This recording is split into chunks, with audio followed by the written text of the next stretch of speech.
রহমতের 10 দিন চলে গেল। রমজান মাসের দ্বিতীয় 10 দিন, মাগফিরাতের 10 দিন চলতেছে।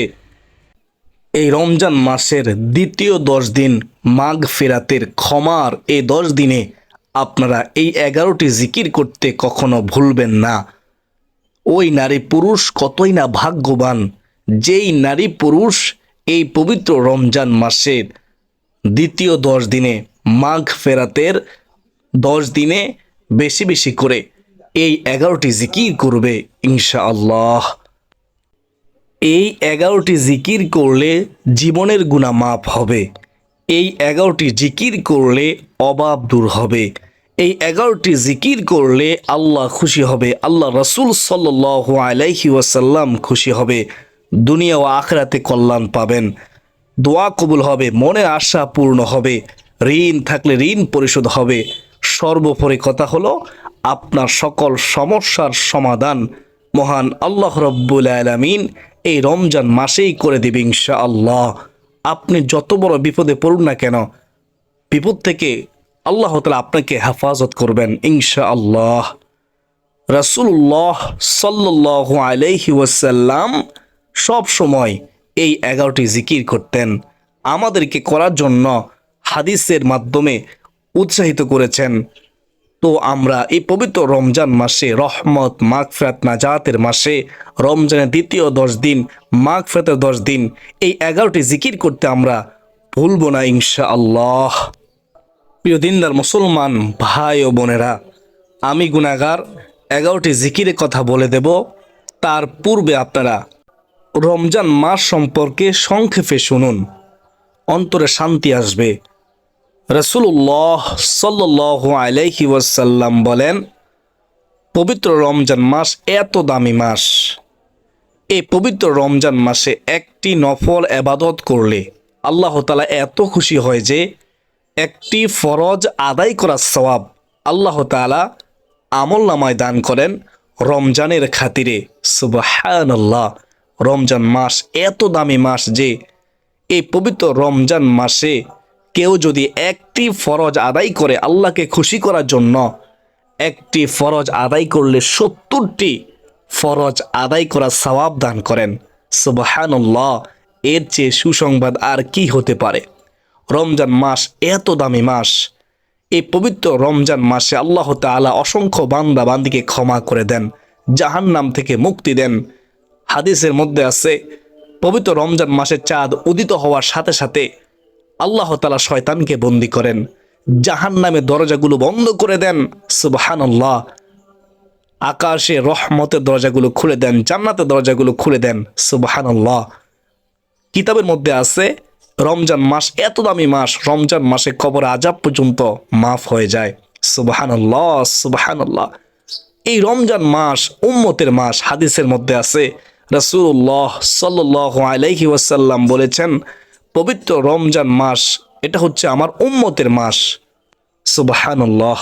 হাদিসের মধ্যে আছে, যে ব্যক্তি রমজান মাস পেয়েও নিজের গুনাহকে ক্ষমা করাতে পারলো না, তার উপর লানত, নাউজুবিল্লাহি মিন জালিক, সে সবচেয়ে বড় হতভাগা, কপাল পরা। তো আমাদের উচিত এই পবিত্র রমজান মাসে এই 11টি জিকিরের দ্বারা নিজের গুনাহকে ক্ষমা করে নেওয়া, আল্লাহ তাআলার কাছে ক্ষমা চাওয়া। আল্লাহ তাআলা হতে পারে এই 11টি জিকির উসিলায় আমার আপনার জীবনের সমস্ত গুনাহ মাফ করতে পারেন। তো আমরা এই 11টি জিকির ছাড়ব না ইনশাআল্লাহ। তো শুনুন কোন 11টি জিকির করবেন, মনোযোগ দিয়ে শুনবেন। 1 নম্বরে হচ্ছে সুবহানাল্লাহ, সুবহানাল্লাহ। হযরত ওমর রাদিয়াল্লাহু তাআলা আনহু একবার হযরত আলী রাদিয়াল্লাহু তাআলা আনহুর নিকট প্রশ্ন করেছিলেন, আমরা লা ইলাহা ইল্লাল্লাহ এর অর্থ জানি, কিন্তু সুবহানাল্লাহ এর তাৎপর্য কি আমরা জানি না। তখন হযরত আলী রাদিয়াল্লাহু তাআলা আনহু জবাব দিয়েছিলেন, আল্লাহ মহান রব এই বাক্যটি নিজের জন্য পছন্দ করেছেন এবং তিনি এই বাক্যটি দ্বারা সন্তুষ্ট হন। এই বাক্যটির জিকির মহান আল্লাহ তাআলার মহান দরবারে অত্যন্ত পছন্দনীয়। অর্থাৎ যে ব্যক্তি সুবহানাল্লাহ জিকির করে, তার প্রতি মহান আল্লাহ রব্বুল আলামিন সন্তুষ্টি থাকেন, খুশি হয়ে যান। হযরত সাদ ইবনে আবি ওয়াক্কাস রাদিয়াল্লাহু তাআলা আনহু তিনি বলেন, আমরা রাসূলুল্লাহ সাল্লাল্লাহু আলাইহি ওয়াসাল্লামের নিকটে ছিলাম। তিনি বললেন, তোমাদের কোনো ব্যক্তি কি প্রত্যেক দিন 1000 নেকি অর্জন করতে সক্ষম? কেউ কি পারবে? তার মধ্যে একজন লোক বলে উঠল, আমাদের মধ্যে কোন ব্যক্তি কিভাবে 1000 নেকি অর্জন করবে? কিভাবে সম্ভব? তখন রাসূলুল্লাহ সাল্লাল্লাহু আলাইহি ওয়াসাল্লাম তিনি বললেন, 100 বার সুবহানাল্লাহ বললে তার জন্য 1000 নেকি লেখা হবে, অথবা 1000 গুনাহ ক্ষমা করা হবে। আল্লাহু আকবার। রমজান মাসে 70 গুণ বেশি। সুবহানাল্লাহ। দলিল মুসলিম শরীফ ও মেশকাতের মধ্যে হাদিসটি রয়েছে। পরিশেষে আল্লাহ তাআলার পবিত্রতা বর্ণনা করেছেন ফেরেশতারা, যার বাস্তব প্রমাণ শিক্ষা রয়েছে কুরআনুল কারীমে। কুরআনুল কারীমে তুলে ধরা হয়েছে। রাসূলুল্লাহ সাল্লাল্লাহু আলাইহি ওয়াসাল্লামের হাদিস দ্বারাও এর ফজিলত বর্ণনা করা হয়েছে। সুতরাং অনেক ছোট বাক্য সুবহানাল্লাহ, কিন্তু এর জিকির অত্যন্ত দামি জিকির, অত্যন্ত দামি জিকির সুবহানাল্লাহ। আল্লাহ তাআলা সমস্ত মুসলিম উম্মাহকে এই সুবহানাল্লাহ জিকির করার তৌফিক দান করুন। সকলে বলি আল্লাহুম্মা আমিন। প্রিয় দিনদার মুসলমান ভাই ও বোনেরা, এখন আমরা জানব 2 নম্বর জিকির। 2 নম্বর জিকির হচ্ছে আলহামদুলিল্লাহ। আলহামদুলিল্লাহ এর অর্থ হলো সমস্ত প্রশংসা মহান আল্লাহ তাআলার জন্য। মহান আল্লাহ তাআলা, মহান আল্লাহ রব্বুল আলামিন পবিত্র কোরআনুল কারীমে ঘোষণা করেন, আমার যেই বান্দা, আমার যেই বান্দি আমার নিয়ামত পেয়ে শুকরিয়া আদায় করে না, আমি আল্লাহ তাদের নিয়ামতকে ছিনিয়ে নিয়ে যাই। আর যদি আমার নিয়ামত পেয়ে শুকরিয়া আদায় করে, তাহলে আমি আল্লাহ তার নিয়ামত আরও বৃদ্ধি করে দেই। সুবহানাল্লাহ। প্রিয় দিনদার মুসলমান ভাই ও বোনেরা, আমরা আল্লাহ তাআলার নিয়ামত পেয়ে, নিয়ামত ভোগ করার পর সাথে সাথে আমরা বলবো আলহামদুলিল্লাহ। আলহামদুলিল্লাহ অর্থ হলো সমস্ত প্রশংসা আল্লাহ তাআলার জন্য। আলহামদুলিল্লাহ হাসরের ময়দানে মিজানের পাল্লাকে অনেক বেশি ভারী করে দিবে। সুবহানাল্লাহ। তাই বেশি বেশি পরিমাণে আলহামদুলিল্লাহ আমরা পড়ার চেষ্টা করব ইনশাআল্লাহ আজ্জা ওয়াজাল্লাহ। প্রিয় দিনদার মুসলমান ভাই ও বোনেরা, 3 নম্বর জিকির সম্পর্কে জানব। 3 নম্বর জিকিরটি হচ্ছে লা ইলাহা ইল্লাল্লাহ।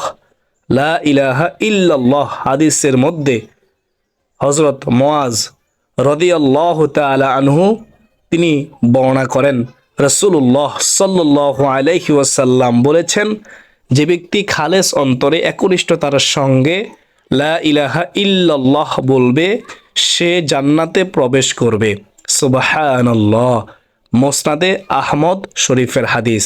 হযরত ইতবান বিন মালিক রাদিয়াল্লাহু তাআলা আনহু হতে বর্ণিত, রাসূলুল্লাহ সাল্লাল্লাহু আলাইহি ওয়াসাল্লাম তিনি বলেছেন, যে ব্যক্তি একমাত্র আল্লাহ তাআলাকে সন্তুষ্টি করার জন্য লা ইলাহা ইল্লাল্লাহ বলবে, কিয়ামতের দিন সে এমনভাবে উপস্থিত হবে যে তার উপর জাহান্নাম হারাম হয়ে গিয়েছে। সুবহানাল্লাহ। বুখারী শরীফ ও মুসলিম শরীফের হাদিস। অন্যান্য হাদিসের কিতাবের মধ্যে রয়েছে। হযরত আনাস রাদিয়াল্লাহু তাআলা আনহু তিনি বর্ণনা করেন, রাসূলুল্লাহ সাল্লাল্লাহু আলাইহি ওয়াসাল্লাম বলেছেন, কিয়ামতের দিন আল্লাহ তাআলা বলবেন, হে মুহাম্মদ সাল্লাল্লাহু আলাইহি ওয়াসাল্লাম, সৃষ্টির মধ্য হতে আপনার উম্মতের মধ্যকার এমন ব্যক্তিকে জান্নাতে প্রবেশ করান, যে ব্যক্তি একদিন হলেও ইখলাসের সঙ্গে, একনিষ্ঠতার সঙ্গে লা ইলাহা ইল্লাল্লাহ, লা ইলাহা ইল্লাল্লাহ সাক্ষ্য দিয়েছে যে আল্লাহ তাআলা ছাড়া কোনো ইলাহ নেই এবং সে এর উপর মৃত্যুবরণ করেছে, আপনি তাকে নিয়ে জান্নাতে প্রবেশ করুন। সুবহানাল্লাহ, হাসতে হাসতে আপনি জান্নাতে চলে যাবেন। মুসনাদে আহমদ শরীফের হাদিস। এর চেয়ে সুসংবাদ আর কি হতে পারে? সুপ্রিয় দর্শক, আমরা দেখতে পেলাম যে লা ইলাহা ইল্লাল্লাহ এর ফজিলত কত মর্যাদা সম্পূর্ণ। সুবহানাল্লাহ, আল্লাহ তাআলা আমাদেরকে লা ইলাহা ইল্লাল্লাহ এই জিকিরটি বেশি বেশি পরিমাণে পাঠ করার তৌফিক দান করুন। সকলে বলি আল্লাহুম্মা আমিন। এখন আমরা জানব 4 নম্বর জিকির সম্পর্কে। 4 নম্বর জিকিরটি হচ্ছে সুবহানাল্লাহ ওয়ালহামদুলিল্লাহ ওয়ালা ইলাহা ইল্লাল্লাহু ওয়াল্লাহু আকবার। এই কালিমাগুলো আল্লাহর নিকট অনেক দামি। নবী করিম সাল্লাল্লাহু আলাইহি ওয়াসাল্লাম তিনি বলেন, পৃথিবীর সমস্ত জিনিসের চাইতে এগুলো আমার কাছে অনেক অনেক প্রিয়। প্রিয় দিনদার মুসলমান ভাই ও বোনেরা, এখন আমরা জানব 5 নম্বর জিকির। 5 নম্বর জিকিরটি হচ্ছে সুবহানাল্লাহি ওয়া বিহামদিহি, সুবহানাল্লাহি ওয়া বিহামদিহি। রাসূলুল্লাহ সাল্লাল্লাহু আলাইহি ওয়াসাল্লাম বলেন, যে ব্যক্তি সুবহানাল্লাহি ওয়া বিহামদিহি প্রতিদিন 100 বার পাঠ করলে সমুদ্রে ফেনার পরিমাণ সগীরা গুনাহ থাকলেও আল্লাহ তাআলা মাফ করে দিবেন। সুবহানাল্লাহ। এখন আমরা জানবো 6 নম্বর জিকির। 6 নম্বর জিকির হচ্ছে সুবহানাল্লাহি ওয়া বিহামদিহি, সুবহানাল্লাহিল আযীম। নবী করিম সাল্লাল্লাহু আলাইহি ওয়াসাল্লাম বলেন, সুবহানাল্লাহি ওয়া বিহামদিহি, সুবহানাল্লাহিল আযীম। এই কালিমাগুলো জিহ্বায় উচ্চারণের সহজ, অনেক সহজ, কিন্তু মিজানের পাল্লায় অনেক বেশি ভারী হবে এবং মহান আল্লাহ রাব্বুল আলামিনের নিকট অধিক প্রিয় পছন্দনীয়। তাই আমরা বেশি বেশি পরিমাণে সুবহানাল্লাহি ওয়া বিহামদিহি, সুবহানাল্লাহিল আযীম পাঠ করার চেষ্টা করব ইনশাআল্লাহ। এখন আমরা জানব 7 নম্বর জিকির। 7 নম্বর জিকিরটি হচ্ছে সুবহানাল্লাহিল আযীমি ওয়া বিহামদিহি। এভাবে পড়বেন, যে ব্যক্তি এই জিকিরটি পাঠ করবে রমজান মাসে মাগফিরাতের এই 10 দিনে তার জন্য একটি ফলবান বৃক্ষ রোপণ করা হবে। সুবহানাল্লাহ, সুবহানাল্লাহ। জান্নাত মহান আল্লাহ রাব্বুল আলামিন এমনভাবে সৃষ্টি করেছেন, আপনার আমলের পাওয়ার যত বেশি হবে জান্নাত তত সাজসজ্জাপূর্ণ হবে। সুবহানাল্লাহ। এই যে এখানে তার প্রমাণ। প্রিয় নবী সাল্লাল্লাহু আলাইহি ওয়াসাল্লাম তিনি বলেছেন, যে ব্যক্তি সুবহানাল্লাহিল আযীম ওয়া বিহামদিহি পাঠ করবে প্রতিবার তার জন্য জান্নাতে একটি জান্নাতি খেজুর গাছ ফলবান বৃক্ষ রোপণ করা হবে। সুবহানাল্লাহ। দর্শক, এখন আমরা জানবো 8 নম্বর জিকির। 8 নম্বর জিকিরটি হচ্ছে নবী করিম সাল্লাল্লাহু আলাইহি ওয়াসাল্লাম তিনি বলেন, লা হাওলা ওয়ালা কুওয়াতা ইল্লা বিল্লাহ। এই জিকিরটি হচ্ছে জান্নাতের গুপ্তধন, জান্নাতের ধনভাণ্ডার সমূহের মধ্যে একটি ধনভাণ্ডার। সুবহানাল্লাহ। যে ব্যক্তি লা হাওলা ওয়ালা কুওয়াতা ইল্লাহ বিল্লাহ এই জিকিরটি করবে মৃত্যুর পর সে ওই গুপ্তধন পাবে। আর ওই গুপ্তধন হলো আমার নবীজি সাল্লাল্লাহু আলাইহি ওয়াসাল্লাম বলেন জান্নাত। সুবহানাল্লাহ। এখন আমরা জানবো 9 নম্বর জিকির। 9 নম্বর জিকিরটি হচ্ছে রাসূলুল্লাহ সাল্লাল্লাহু আলাইহি ওয়াসাল্লাম বলেন, সুবহানাল্লাহ ওয়ালহামদুলিল্লাহ ওয়ালা ইলাহা ইল্লাল্লাহু ওয়াল্লাহু আকবার ওয়ালা হাওলা ওয়ালা কুওয়াতা ইল্লা বিল্লাহ। একসাথে পড়বেন। এখন আমরা জানবো 10 নম্বর জিকির। 10 নম্বর জিকিরটি হচ্ছে ইয়া জাল জালালি ওয়াল ইকরাম। এটি ইসমে আজম, এটি আল্লাহ তাআলার গুণবাচক নাম। এই গুণবাচক নামে জিকির করবেন পবিত্র রমজান মাসের দ্বিতীয় 10 দিন, মাগফিরাতের 10 দিন ইনশাআল্লাহ। ইসমে আজম এমন একটি আমল যার দ্বারা দোয়া করতে দেরি আল্লাহ তাআলা কবুল করতে দেরি করে না, এটা আমরা সবাই জানি। বলেছেন কে? রাসূলুল্লাহ সাল্লাল্লাহু আলাইহি ওয়াসাল্লাম। তো 10 নম্বর জিকিরটি কি? ইয়া জাল জালালি ওয়াল ইকরাম, ইয়া জাল জালালি ওয়াল ইকরাম। পারবেন সবাই? আবার বলুন, ইয়া জাল জালালি ওয়াল ইকরাম। ইয়া যাল জালালি ওয়াল ইকরাম। কোরআনিক ট্রিটমেন্ট ওয়ান ইউটিউব চ্যানেলের সুপ্রদিনী ভাই ও বোনেরা, এখন আমরা জানবো 11 নম্বর জিকির। 11 নম্বর জিকির হচ্ছে বিসমিল্লাহ এর জিকির। বিসমিল্লাহ এর আমল অত্যন্ত দামি ফজিলতপূর্ণ একটি আমল। নবীজি সাল্লাল্লাহু আলাইহি ওয়াসাল্লাম বলেন, যে কোনো কাজের শুরুতে যদি বিসমিল্লাহ বলে শুরু করা না হয় তাহলে ওই কাজটি হয় লেজ কাটার মতো। যেমনইভাবে একটি লেজবিহীন প্রাণীকে সুন্দর দেখা যায় না, ভালো দেখা যায় না, ঠিক বিসমিল্লাহ বলা ছাড়া ওই কাজটিও তেমন ভালো হয় না, বরকত থাকে না। আল্লাহ তাআলা আমাদেরকে এই বিসমিল্লাহ বলে কাজ শুরু করার তৌফিক দান করুন। সকলে বলি আল্লাহুম্মা আমিন। যে কাজের শুরুতে বিসমিল্লাহ বলে শুরু না করা হয়, মনে রাখবেন ওই কাজের মধ্যে শয়তান ঢুকে যায়। আল্লাহ তাআলা আমাদেরকে বোঝার তৌফিক দান করুন। সকলে বলি আমিন। তো আমরা 11টি জিকির জানলাম, আমরা এই 11টি জিকির করবো ইনশাআল্লাহ। অত্যন্ত দামি জিকির, যে জিকিরগুলো স্বয়ং নবীজি সাল্লাল্লাহু আলাইহি ওয়াসাল্লাম করতেন। আমরা শেয়ার করে দিব, অসংখ্য মানুষ জানবে, এই জিকিরগুলো করবে, আপনি আমি সাওয়ার ভাগীদার হবে ইনশাআল্লাহ। আমাদের দুনিয়াতে কোনো টেনশন থাকবে না, আখিরাতে কোনো টেনশন থাকবে না, মানে দুজাহানে কোনো চিন্তা নেই, পেরেশানি থাকবে না। সুবহানাল্লাহ। মহান আল্লাহ রব্বুল আলামিন আমাদেরকে মৃত্যুর পর জান্নাত দান করবে। আল্লাহ তাআলা তার প্রতিদান দিয়ে দিবেন দুনিয়ায় থাকতে ইনশাআল্লাহ। প্রিয় দিনী ভাই ও বোনেরা, এখন আমরা জানব সংক্ষিপ্তভাবে 11টি জিকির সম্পর্কে।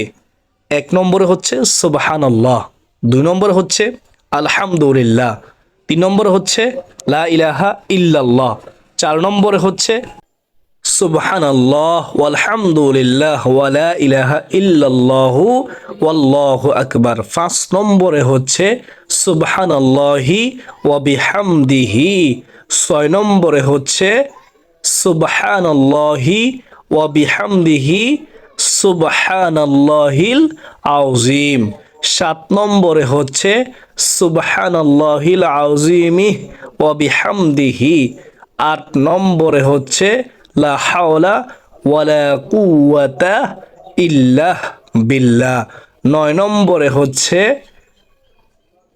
সুবহানাল্লাহ ওয়ালহামদুলিল্লাহ ওয়া লা ইলাহা ইল্লাল্লাহু ওয়াল্লাহু আকবার ওয়ালা হাওলা ওয়ালা কুওয়াতা ইল্লা বিল্লাহ, 10 নম্বরে হচ্ছে ইয়া জাল জালালি ওয়াল ইকরাম। এটি ইসমে আজম, এটি পড়বেন ইয়া জাল জালালি ওয়াল ইকরাম। 11 নম্বরে হচ্ছে বিসমিল্লাহ এর আমল, বেশি বেশি করে পাঠ করবেন। প্রিয় দিনী ভাই ও বোনেরা, আমরা অবশ্যই এই জিকিরগুলো করার চেষ্টা করব, ছাড়বো না ইনশাআল্লাহ। আল্লাহ তাআলা আমাকে, আপনাকে, আমাদের সবাইকে এই পবিত্র রমজান মাসে এই 11টি জিকির করার তৌফিক দান করুন। সকলে বলি আল্লাহুম্মা আমিন। কোরআনিক ট্রিটমেন্ট ওয়ান ইউটিউব চ্যানেলের সুপ্রদিনী ভাই বোনেরা, যারা আজকের এই গুরুত্বপূর্ণ ভিডিওটি শেষ পর্যন্ত দেখেছেন, তারা সকলে আল্লাহ তাআলার শুকরিয়া আদায় করুন। কেননা আল্লাহ তাআলা আপনাদেরকে এই 11টি জিকির সম্পর্কে শোনার তৌফিক দিয়েছেন, বোঝার তৌফিক দিয়েছেন। তো আপনারা সবাই বলুন আলহামদুলিল্লাহ। সমস্ত প্রশংসা মহান আল্লাহ তাআলার জন্য। আলহামদুলিল্লাহ, আলহামদুলিল্লাহ। তো আজকের জন্য এ পর্যন্তই। সকলের সুস্বাস্থ্য কামনা করে বেঁধে নিচ্ছি। আবারও দেখা হবে অন্য কোনো দিন, অন্য কোনো গুরুত্বপূর্ণ আলোচনা নিয়ে ইনশাআল্লাহ। ওয়া মা আলাইনা ইল্লাল বালাগ। আসসালামু আলাইকুম ওয়া রাহমাতুল্লাহি ওয়া বারাকাতুহু।